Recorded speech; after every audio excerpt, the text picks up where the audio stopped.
Depression वो क्या होता है? ये सब बहाने हैं ना काम करने के, जिम्मेदारियों से भागने के। अरे ये तो हंस खेल रहा है, इसको कैसे हो सकता है डिप्रेशन? हम नहीं मानते भाई डिप्रेशन जैसी कोई चीज होती है, हमें तो नहीं हुआ कभी। क्यों? यही बोलते हैं ना हम, यही टैबू बना रखा हमने।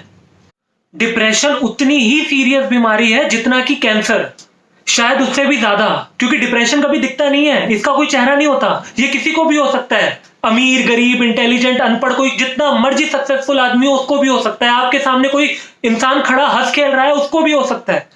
यार हमारी इसी सोच की वजह से ना वो लोग खुल के बाहर नहीं आ पाते, अपनी बात नहीं कह पाते, जो डिप्रेशन से इतना सफर कर रहे हैं। उनको लगता है कोई मेरी समझेगा नहीं, सब मेरा मजाक उड़ाएंगे, और अगर मैं लड़का हूं तो लोग मेरी मर्दानगी पे क्वेश्चन उठाएंगे। अरे उनको ऐसा फील होता है कि लोग मेरी बैक बिचिंग करेंगे अगर मैं अपने डिप्रेशन के बारे में बताऊंगा, मुझे नीचा दिखाएंगे।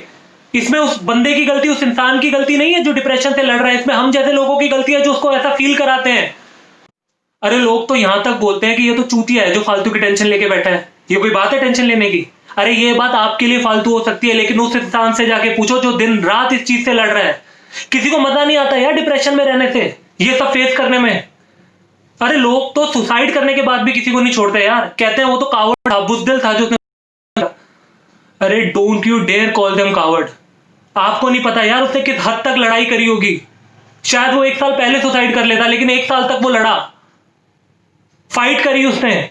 आपके लिए बोलना आसान है बस।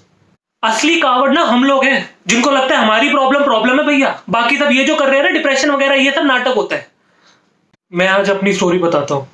मुझे पहले शर्म आती थी इस बारे में ओपनली बात करने में, बट आज मैं इसलिए बताने जा रहा हूँ कि शायद मेरी कहानी से कोई सीख ले ले। मैं पिछले 6 महीने से डिप्रेशन से लड़ रहा हूँ। हाँ, मुझे देखकर शायद किसी को लगेगा नहीं, क्योंकि मैं वो सारे काम करता हूँ जो लोग सोचते हैं कि एक डिप्रेशन में रहने वाला इंसान नहीं कर सकता। मैं टाइम पे खाना खाता हूँ, जोक्स क्रैक करता हूँ, अपने आप को कमरे में अकेला बंद नहीं करता, कोशिश करता हूँ कि ज्यादा से ज्यादा टाइम अकेले स्पेंड ना करूँ, सैड सॉन्ग तो बिल्कुल नहीं सुनता, मीम्स शेयर करता हूँ, राइटिंग करता हूँ अपने खाली टाइम में। बट स्टार्टिंग से ये ऐसा नहीं था। जब मेरा ये फेज स्टार्ट हुआ तो मेरी हालत बहुत खराब थी। 2-2, 3-3 दिन तक मैं कुछ खाता नहीं था, रोता रहता था। हॉस्पिटल तक एडमिट हो गया था 1 दिन के लिए, ग्लूकोज की बोतलें चढ़ी थी मुझे, क्योंकि मैंने खाया नहीं था, ना कुछ खाता था ना कुछ पीता था। एंजाइटी अटैक्स पड़ते थे यार, रात को सोने से डर लगता था कि अगर रात को एंजाइटी अटैक आ गया तो मैं क्या करूंगा। एंजाइटी अटैक इतनी गंदी चीज होती है ना कि आपका मन करेगा कि मुझे बस कोई गोली मार दे। और इसी वजह से मैंने सुसाइड भी अटेम्प्ट किया था, क्योंकि आपका दिमाग ना काम करना बंद कर देता है, आपको कुछ समझ नहीं आता, आपको लगता है, ऐसा फील होता है कि बस यार मैं मर जाऊं, ये सब खत्म हो। लेकिन मैंने अपने सुसाइड को अंजाम नहीं दिया, क्योंकि जब मैं वो करने जा रहा था मेरी मम्मी सामने आ गई थी और उन्होंने मुझे रोक लिया था। इससे पहले तक किसी को पता नहीं था कि मैं क्या फेस कर रहा हूँ, किस कंडीशन से गुजर रहा हूँ, क्योंकि मैं अपनी पर्सनल लाइफ ओपनली किसी से नहीं शेयर करता था, ना मेरे किसी फ्रेंड को पता था। बट मैं खुद को इतना लकी समझता था, ऐसी फैमिली है, ऐसे दोस्त है, मेरे पेरेंट्स ने मुझे इतना संभाला है ना। मैं ना मम्मी के आगे पीछे घूमता रहता था, वो किचन में खाना बनाती थी, मैं साथ जाके खड़ा हो जाता था। मुझे लगता था यार मम्मी अगर यहाँ से चली गई ना तो मेरी हालत खराब हो जाएगी। मैं 4 महीने अपने बेडरूम में नहीं गया, मुझे डर लगता था कि यार मेरे कमरे की हर चीज में वो रीजन है जो मेरा डिप्रेशन बढ़ा सकती है। मैं डरता था जाने से। मैं 4 महीने तक अपनी मम्मी के साथ सोया कि यार नहीं, मुझे नहीं जाना अपने कमरे में। मैं आज भी अपने बेडरूम में नहीं जाता हूँ, अपने बेडरूम में नहीं सोता हूँ मैं, लेकिन मुझे पता है कि एक दिन जरूर आएगा कि मैं अपने बेडरूम में जाऊंगा। तो मेरे कहने का मतलब ये है कि मैं इस चीज से रिकवर इसलिए कर पा रहा हूँ, मैं इस चीज से बाहर इसलिए आ पा रहा हूँ क्योंकि मैंने बात करी, मैंने अपनी फैमिली से, अपने दोस्तों से बात करी, अपने दिल की बात निकाली, मैं रोया फूट फूट के।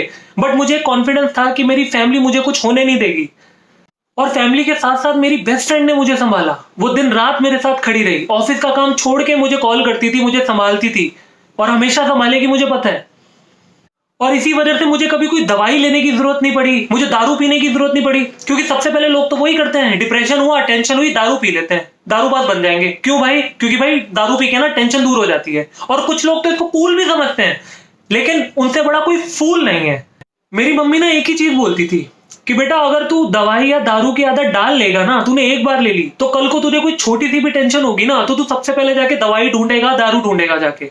और इस चीज पे मुझे आज सबसे ज्यादा प्राउड फील होता है कि मैंने दवाई या दारू का सहारा नहीं लिया।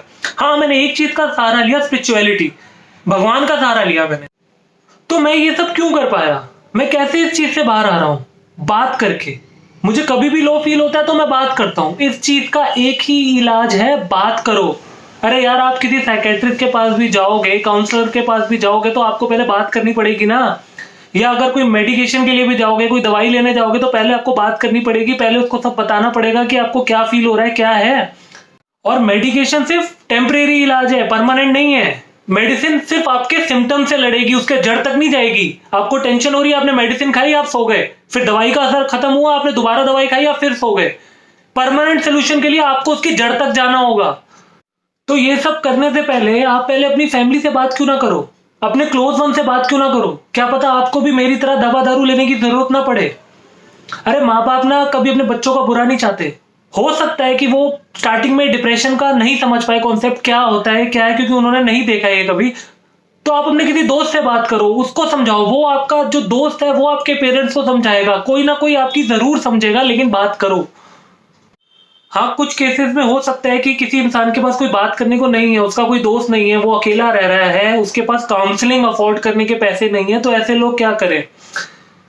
इसके भी ऑप्शन हैं। आप लोग YouTube पे मोटिवेशनल वीडियो देख सकते हो यार, बहुत कुछ अवेलेबल है। शीशे के सामने खड़े होकर जोर जोर से बातें करो यार, मेडिटेशन करो, या सबसे बेस्ट भगवान का सहारा लो यार, भगवान उम्मीद देगा आपको।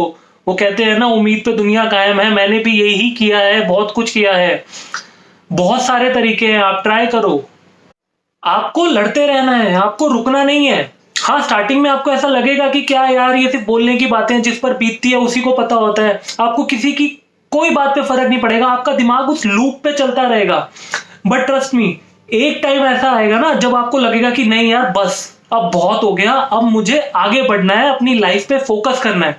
तभी मैंने अपनी स्टोरी बताई, अपना एग्जांपल दिया, ताकि लोगों को ये ना लगे कि यार ये तो सिर्फ बोलने के लिए बोल रहा है, सुनी सुनाई बातें हैं, सुनी सुनाई बोल दी। लेकिन ऐसा नहीं है, मैं इस चीज से गुजरा हूं, अभी भी गुजर रहा हूं। मुझे पता है कि ये चीज ऐसे ही काम करती है, और ये चीज कोई आपकी दवाई या कोई दारू या कोई टेम्परेरी सोल्यूशन इसका ठीक नहीं कर पाएगी। इसका एक ही इलाज है, आपको खुद लड़ना है। जैसे हर चीज के दो पहलू होते हैं ना, वैसे ही डिप्रेशन से बाहर आने के लिए भी दो तरीके हैं। या तो आप दवाई ले लो और थोड़ी देर के लिए टेम्परेरी उस चीज से बाहर आ जाओ, या फिर साइकोलॉजिकली अब उस चीज से लड़ो, उससे बाहर आओ कि नहीं यार, मुझे बाहर आना है, बाहर आना है, बाहर आना है। और ट्रस्ट मी, जब आप इस चीज से बाहर आने लगोगे ना, तब आपको ऐसा लगेगा कि क्या यार, इस चीज या इस रीजन की वजह से मैं इतना परेशान था, इतनी वर्थलेस चीज थी जिसके लिए मैं डिप्रेशन में गया, मैंने इतना लड़ा, जैसे मुझे आज लग रहा है आपको भी लगेगा एक दिन। और पता है, एक चीज जरूर अच्छी होती है इससे, जो मेरे साथ भी हुई है। मेरी जो फैमिली है वो और ज्यादा क्लोज आ गई है। जो एक पर्दा है, एक दीवार जो बीच में मेंटेन रहती है ना, वो खत्म हो चुकी है। डिप्रेशन किसी भी चीज, इंसान या फेलियर की वजह से हो सकता है, यहां तक कि एग्जाम की टेंशन की वजह से हो सकता है। हर किसी को डिप्रेशन हो सकता है, किसी किसी को तो एक से ज्यादा बार भी डिप्रेशन हो सकता है। बस एक बात याद रखो कि आपको बात करनी है। हाँ, आप ओवर थिंकिंग करेंगे, आपका लूप पे ओवर थिंकिंग चलती रहेगी, आप करो, थिंकिंग इज गुड। अब जो साइंटिस्ट हैं, एथलीट्स हैं, वो भी तो ओवर थिंक करते हैं ना, कि अपने क्राफ्ट को कैसे इंप्रूव करना है, तो आप भी ओवर थिंक करो।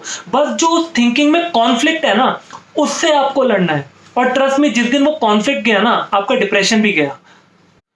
And guys, trust me, suicide is never an option और अ सोल्यूशन। दुनिया में ऐसी कोई भी चीज या कोई इंसान, कुछ भी ऐसा नहीं है जिसकी कीमत आपकी जान हो। Life is very very precious. आप खुद सोचो, आपके मरने के बाद जब आपके घर वाले आपका जनाजा उठाएंगे, उन पे क्या बीतेगी। इस दिन के लिए उन्होंने तुम्हें पाला पोसा, पैदा किया। मुझे ये चीज आज बहुत अच्छे से समझ आई है, इसलिए मैं आपसे शेयर कर पा रहा हूं। मैं सभी लोगों से रिक्वेस्ट करता हूं कि अपने आसपास वाले लोगों पे ध्यान रखो, उनसे हालचाल पूछते रहो, उनको देखते रहो, उनको कहो, उनको यकीन दिलाओ कि यार, अगर तुझे कभी भी कोई प्रॉब्लम है, कुछ टेंशन है, तो मैं हूं तेरी सुनने के लिए, तू मुझे फोन कर। हमें रिमाइंडर देने की जरूरत पड़ती है, ताकि सामने वाले को यह ना लगे कि मेरे लिए कोई नहीं है। आपको किसी के चेहरे पे नहीं दिखेगा कि वो डिप्रेशन में है, इसलिए आप अपने यार से खबर लेते रहो। और मैं पेरेंट्स से भी रिक्वेस्ट करूंगा कि अपने बच्चों पे फिजिकल से ज्यादा मेंटली और साइकोलॉजिकली तरीके से ध्यान दे, क्योंकि आज जो सिचुएशन चल रही है दुनिया में, जो क्राइसिस चल रहे हैं, सब लोग अपने घरों में बंद है। तो जो बंदा डिप्रेशन से सफर कर रहा है, वो इस चीज से और ज्यादा वीक बन रहा है, ये चीज उसको और खा रही है। अगर कोई अकेले इंसान को कोई दूसरा इंसान मिल जाए ना, तो वो कभी अकेला नहीं होगा। वो हर इंसान डिप्रेशन से लड़ सकता है जिसके पास कोई बात करने वाला हो, उसकी कोई सुनने वाला हो। एंड गाइस, अगर आप किसी से बात करके उसकी जान बचा सकते हो ना, तो you are no less than God. मुझे ये भी पता है कि अब लोग बोलेंगे कि कल एक ऐसा इंसिडेंट हुआ जिसकी वजह से अब हर कोई डिप्रेशन पे बात कर रहा है, हर कोई ज्ञान दे रहा है कि यार ये कर लो, वो कर लो, फलाना धमकाना। वो लोग बिल्कुल सही बोल रहे हैं, हमें ये चीज बहुत पहले करनी चाहिए थी, लेकिन हमने क्या किया, हमने एक ऐसे इंसिडेंट का वेट किया जिसने हमें इस हद तक शॉक करा कि अब हम सब लोग डिप्रेशन पे बात कर रहे हैं। But trust me, it's never too late. अब दोबारा कोई ऐसा इंसिडेंट ना हो, तो इस चीज को कंटिन्यू रखिए। आपने बात करना शुरू किया है तो उसको कंटिन्यू रखिए। और हाँ, आप किसी पे कोई एहसान नहीं कर रहे उससे बात करके या उसकी बात सुन के, आपकी ये ड्यूटी है, इस चीज को आप कंटिन्यू रखिए। मुझे पता है यार, हर कोई अपनी लाइफ में बिजी होता है, सबकी अपनी अपनी प्रॉब्लम्स होती हैं, लेकिन आपको ये करना पड़ेगा। ऐसा नहीं कि एक दिन करा, 2 दिन करा, उसके बाद बस यार ये तो रोता ही रहता है, रोता रहता नहीं। मेरे को अगर 6 महीने हो गए ना इससे लड़ने में, लोगों को साल साल 2-2 साल भी लगते हैं। तो प्लीज आप बात करिए। मुझे इस वीडियो पे कोई लाइक नहीं चाहिए, कुछ नहीं चाहिए। मैं बस आपसे यही रिक्वेस्ट करूंगा, इस वीडियो को इतना शेयर कीजिए कि ये वीडियो उन लोगों तक, उस इंसान तक पहुंच सके जिसको इसकी जरूरत है। और अगर आपको भी डिप्रेशन से रिलेटेड कुछ भी आइडियाज हैं, कुछ सजेशंस हैं, तो आप कमेंट में लिखिए ताकि वो लोग पढ़ सकें। ट्रस्ट मी, अगर इस वीडियो की वजह से एक भी इंसान की मदद हो सकती है ना, तो वो मेरी जीत नहीं, आप सबकी जीत होगी। और मैं अपनी तरफ से बोलना चाहूंगा कि अगर किसी को बात करनी है, किसी के पास कोई नहीं है बात करने को, तो आप मेरे को मैसेज करो, इंस्टाग्राम, व्हाट्सएप, फेसबुक, कहीं भी मैसेज करो। मैं आपसे बात करूंगा, मैं आपसे सुनूंगा, क्योंकि मैं इस चीज को बहुत अच्छे से समझ पा रहा हूं। ट्रस्ट मी, बात करिए। डिप्रेशन एक बहुत बड़ी बीमारी है, इसको सीरियसली लीजिए।